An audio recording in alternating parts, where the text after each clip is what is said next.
Alright, for today's video is update ho tayo dito sa Davao City. Ipapakita ko lang ho sa inyo kung kumusta, no? Or ano ang itsura, kalagayan ng Davao City ngayon na magha-holiday na bukas. Tapos All Souls Day, All Saints Day sa 1 and 2. So ibig sabihin ngayon ay Huwebes, October 30.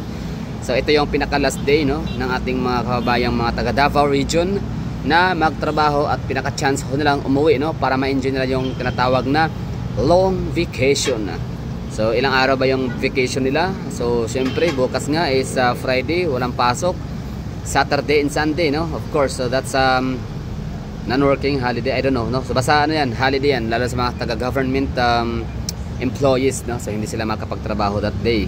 So 3 araw talaga yung magiging kanilang bakasyon. And syempre mag-a-absent pa yan sila sa magko-calling for absent sa Monday. So 4 na araw talaga, no. Anyway, so yun po yung ano natin dito, hitsura ng Davao City.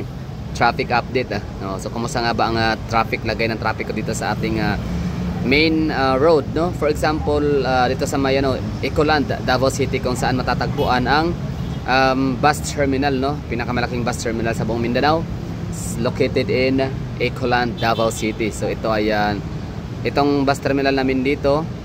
So yun, no, sinubukan ho nating hanapin sa mga sites or yung mga articles, pero wala tayong nakuhang tamang sites and articles, no, para malaman kung ilan nga ba ang basis dito sa yung pinaka official and pinaka legit na information about buses, no, na or trips na makikiter ng aming Ecoland bus terminal. Kaya nasabi ko na isa ito sa pinakamalaking, or kung hindi man isa, siya ang pinakamalaking bus terminal sa buong Mindanao.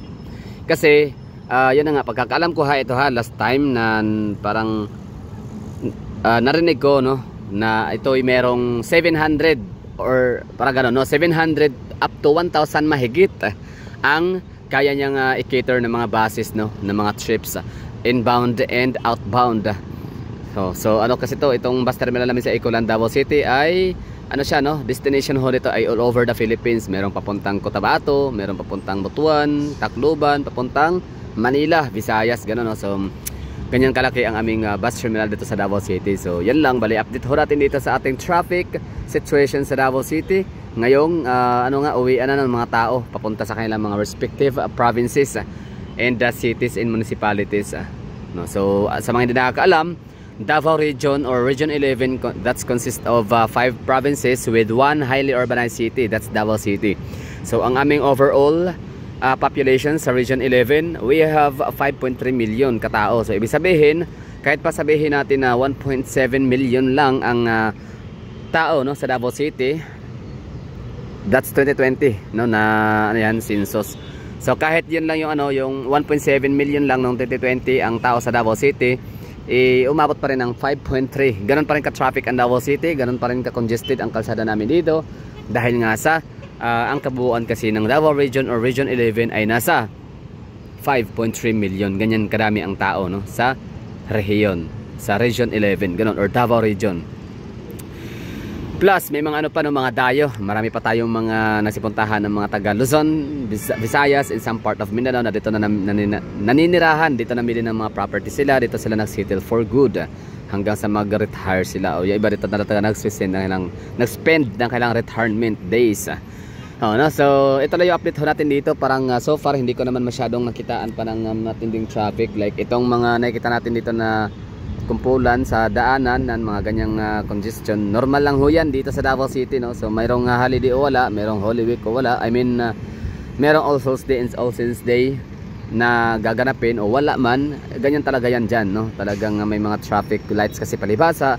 And yun na nga, so it seems to be normal pa rin naman, no? As far as I know, no? So ibig sabihin siguro maraming mga nagsi-uwi na kahapon, no, no, nakarang araw, no, if that's the case, kasi hindi pa sila traffic o hindi pa congested yung lugar. Kung hindi man, ang iba ayan piniling sa dakong cross na lang sila magsindi, magdagkot, no, yung sisindi ng kandila instead na pupunta talaga sa pinaka mismong sementeryo kung saan nakahimlay yung kanilang mga ancestors, no, yung kanilang mga kanunuan at mga pamilya, no, na yumaon na namamaya pa. So ang ginawa nila ay dito na siguro sa simbahan, dakong cross o saan pa man, no. So in that case or in that way, maka-conserve sila, conserving time, resources and energy, gano'n, no? So imbis na yun na nga, mapagod sila sa kakabiyahe, sa traffic, imbis na gagastos sila ng pamasahe or gagastos ng panggasolina. So yun, magstay na lang sila sa bahay. At yung iba naman ay mag-outing na lang sa Samal, Island Garden City of Samal. Pero syempre, yung iba naman kasi kinukuha kasi itong pagkakataon para makapagbakasyon at the same time makapag-banding ng kanang pamilya, no, ng mga relatives and friends and colleagues. So yung iba nga lang talaga ay mas nananatili sa Davao City, no, sa sentro or sa downtown of Davao or sa Davao City, no, kasi nga andito lang din naman sa kumbaga yung iba dito talaga pinanganak, no, dito talaga yung pamilya nila, wala silang kamag-anakan na nailibing or wala silang kamag-anakan na nakahimlay, no, doon sa mga malalayong lugar. So ibig sabihin dito lang iba, no. So galing, no, hindi siya traffic. So himala yata o baka mamaya pa tong gabi, no, dahil nga sa time check ko tayo dito sa 5:11 ng hapon. Ibig sabihin baka meron pa silang tawag nito, meron pa silang trabaho. Mamaya pa yung out sa trabaho, baka yung nasa mga private company, shopping malls, call center, BPO, no, mga dyan, mga ganyang industry. So hindi yan sila basta-basta makaalis earlier, no. Ang iba naman mag-half day lang siguro. Basta yan lang ang ano natin update dito. Pero syempre mamaya puntahan natin yung labas ng Ecoland Transport Terminal kasi tingnan natin yung galaw ng mga tao, kung may mga nakapila bang marami, may mga naka-full inline ba, no, papasok pa loob or papasok sa loob ng Ecoland Bus Terminal. So far talaga wala tayong makikita dito ano, no, irregularities, hindi mali, wala tayong nakikita dito ano, no, sobrang traffic, congested, no. So ang mga naipakita ko sa inyo sa daan, that's normal. I think ano lang, parang normal events lang ho yan sa Davao City, hindi na ho yan bago. And mas lighter pa nga ito kumpara sa mga previous days, no, sa mga regular days natin dito sa Davao City. Mas normal pa nga yun, no? Kumbaga mas lighter ang traffic congestion. So tingnan naman natin dito sa Mayunahan. So consistent, no, yung sinabi ko talaga na hindi siya ganun ka-traffic. Ito yung ganyan naman, no. Yung lang yan kasi labasan, exit and entry point kasi yan ng mga buses bound for northbound, no, yung mga pupuntang Caraga Region, Davao de Oro Oriental and Del Norte, Tacloban, ganyan, no. So wait lang, asa na yun. So yan yung mga yan. So kaya medyo may stagnant na kaunti. And papunta naman dito sa may, so dito naman sa may Tulay area, no. So yan, no, Tulay, masasakyan marami. Tapos yan ang papuntang Tulay sa Bolton Bridge. Kita nyo, oh. So traffic ang papuntang bus terminal or papuntang Ecoland Bus Terminal, no. Kasi kita nyo may dalawang bus, if I'm not mistaken, that's Bachelor Tours and kasi yellow, kasi isa naman ay Davao Metro Shuttle. Nasa Tulay sila, Bolton Bridge.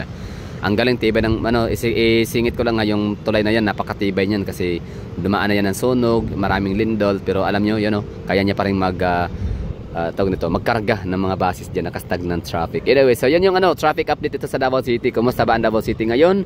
Ang traffic update, no? Kung congested ba?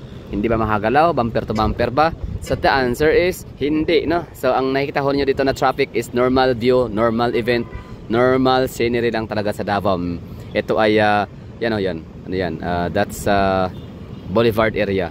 So yung na yan, yung mga traffic area na yan o yung mga sasakyan na yan dyan, normal lang ho yan, ha.